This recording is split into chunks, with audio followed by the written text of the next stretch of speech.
Antes de começar este vídeo, algumas orientações importantes, porque vocês sabem, runner ajuda runner.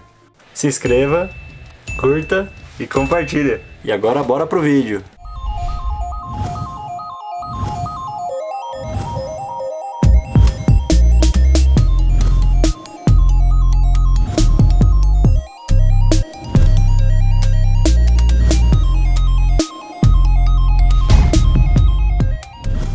Sobre a transpiração, né? Porque tem alguns atletas que suam mais e outros menos, né? E aí, assim, Sim. a gente vê pessoas que ficam extremamente cobertas de sal, né? Isso quer dizer que elas estão com sal em excesso ou que elas precisam repor mais? Que elas precisam repor mais. A pergunta aí, a gente realmente vê, e aí vem a história de novo aí do isotônico, né? A cápsula de sódio, às vezes, ela é necessária, tá? E aí uma dica, né? Muitas pessoas usam a cápsula de sódio. Tem gente que tolera a cápsula de sódio direto e bebe, tá? E aí dá aquela boca em cola e o cara não consegue depois fazer a reposição mais de sódio. Então, assim, é um parâmetro interessante as pessoas que transpiram demais, mas vai depender muito do ambiente, tá? As trocas, elas dependem muito, principalmente da umidade relativa do ar, Felipe. Por isso que os padrões de hidratação, eles são diferentes dependendo para onde que você vai, para que prova você vai. Então, vamos supor, se você vai lá para uma prova do James, lá na Amazônia, tá? O teu mecanismo de sede é menor, porque você tem a sensação de que você está hidratado. Por quê? Porque você não consegue fazer uma boa troca iônica de sódio e de potássio. Então, a dica para quem vai para esses tipos de ambientes é você forçar essa hidratação.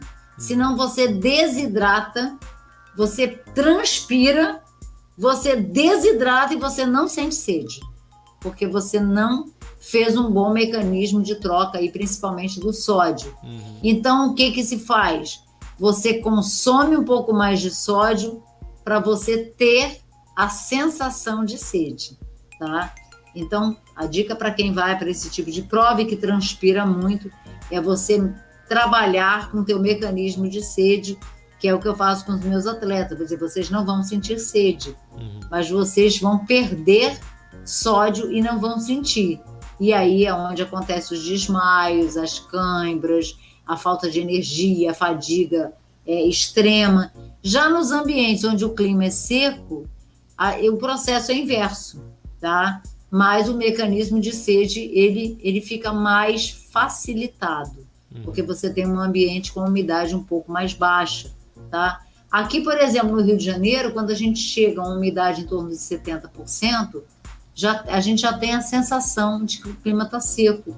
Então, a gente tem um pouco mais, a gente transpira um pouco menos e a gente sente um pouco mais de sede. Já nos ambientes que a gente vai para a Floresta da Tijuca, onde a umidade às vezes chega a 95%, você sua, você transpira muito e o mecanismo de sede às vezes é ineficiente. Então, esta troca, esse mecanismo, ele tem extrema importância em provas. E aí o que é a importância? É você estudar a geografia do local onde você vai. Então, o que eu peço? Olha, estuda, vê qual é a umidade relativa do ar. O pessoal brinca até comigo, pô, Maria, você é meteorologista, não sei o quê. Não, a gente tem que saber essa geografia e tem que saber qual é o clima que você vai enfrentar. Mas mais do que o frio, mais do que o calor, o importante é a gente saber qual é a umidade relativa do ar, porque é ela quem manda aí no mecanismo de sódio, tá? E da transpiração aí do James. O pessoal que vai para a Amazônia parece que está se esvaindo, né? Perde líquido, mas o mecanismo de sede fica ineficiente. Então, tem que consumir sódio, tá? Acho que até foi por isso que ele fez essa pergunta. E muitos atletas, eu acredito, que desistam quando vão para esse tipo de prova. E um outro tipo de prova que tira muito o atleta por ineficiência de mecanismo de sede e controle ideal do sódio, é a bad water, tá? A grande dificuldade da bad water é exatamente porque o clima é muito seco, né? Então, se a gente for fazer um combate, são duas provas muito boas para serem estudadas do ponto de vista de hidratação. Uma é a bad water, a outra é a transamazônica e do James, tá? Que tem componente, quando você vai preparar um atleta para um e para outro, você prepara completamente diferente em relação à hidratação. A coisa que mais tira atleta da bad water são as náuseas, são os vômitos, exatamente por falta de mecanismo adequado no sódio. E da jungle, a mesma coisa, tá? Só que os mecanismos de troca são completamente inversos, tá? Então, é uma coisa bem legal aí da gente estar estudando. Interessante. Bom, galera, então é aquela velha máxima de sempre, né? Estudem bem o ambiente que vocês vão, né? Façam um bom planejamento antes, né? Planejamento é tudo, tá? O planejamento, quando a gente estuda expedições aí, medicina em área remota, a máxima é o planejamento. Tem que planejar. Sim, com certeza.